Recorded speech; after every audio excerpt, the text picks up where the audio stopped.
Hi everyone, my name is Caitlin and I chose to do the site of the birthplace of the Industrial Revolution, which is at Blackstone River Valley National Park. So a little about Blackstone Valley in the beginning.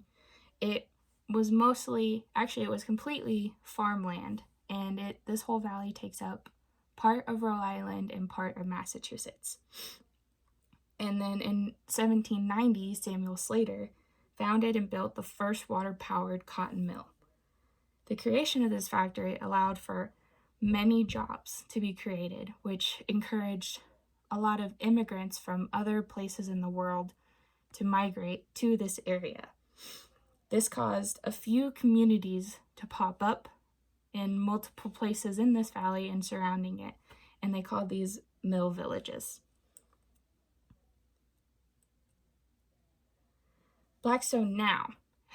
So this factory was a museum for over a century, but recently, about 35 years, they decided that the surrounding areas would be preserved as a national park.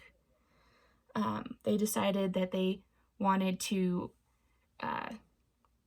advance on the land and kind of secure it and just teach people about what life was like back then. And over the past 5 years,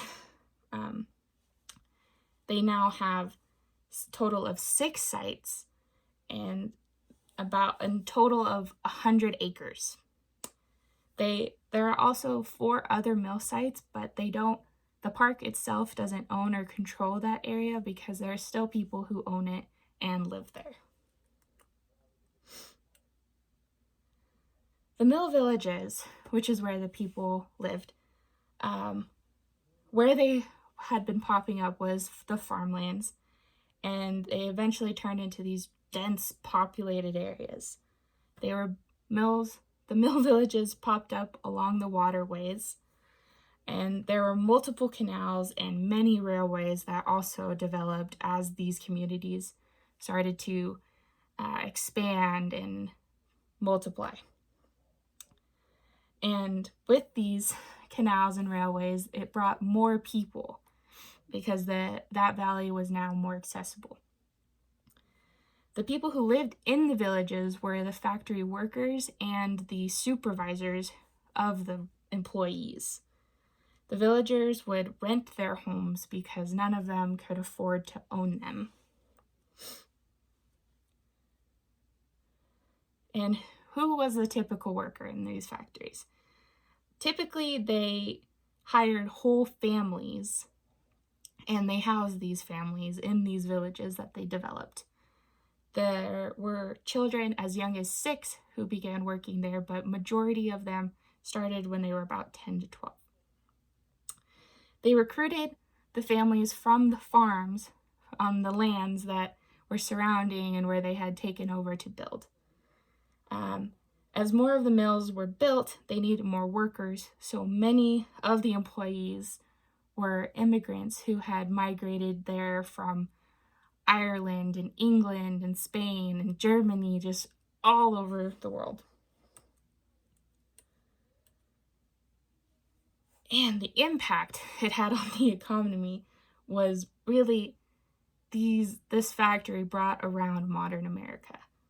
It's changed the view of that Americans had from, instead of focusing on selling their product, they focused on selling their time, because in these factories they were being paid to stand around and observe and just make sure that the machines were running correctly.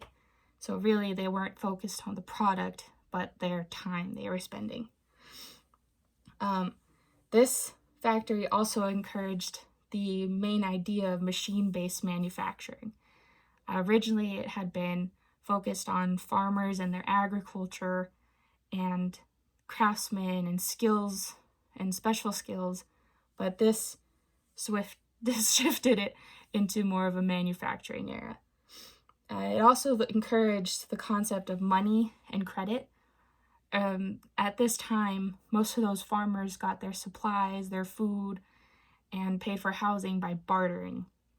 But with these houses, they didn't do that anymore, and they could afford their housing and the food and supplies they needed to live there by basing it off of a credit system, which when they got paid, they would take the money owed that they had credited or they had charged to the stores, and that's how they paid that.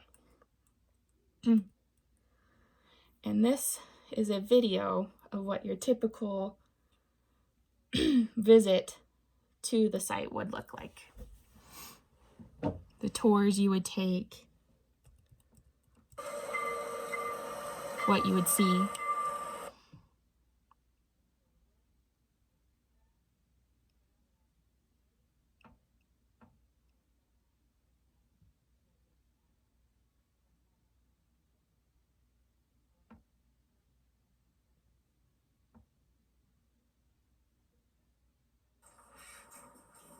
Years old, give or take, and it's a peg loom. It's held together with wooden pegs.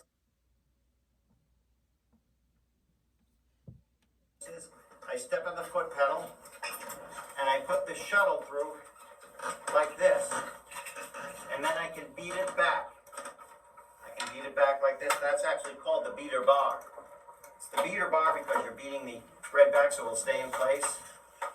Putting the shuttle through again, and I beat it back again. The fluffy stuff you have left over, see, this is it being processed. So what you have left over is called tow because it's been pulled through. You're going to save that for stuffing mattresses, and this is not the kind of linen thread you buy today, but it is linen thread that they use for their clothing. You spin it like this, and you keep it wet. You have to keep it wet. It has gluten in it, so it'll stay together. Winding machine. Okay, right hand, because your left hand is your toilet hand. They didn't have toilet paper, so the left hand's your toilet hand. And that's the way it is in some of the countries today.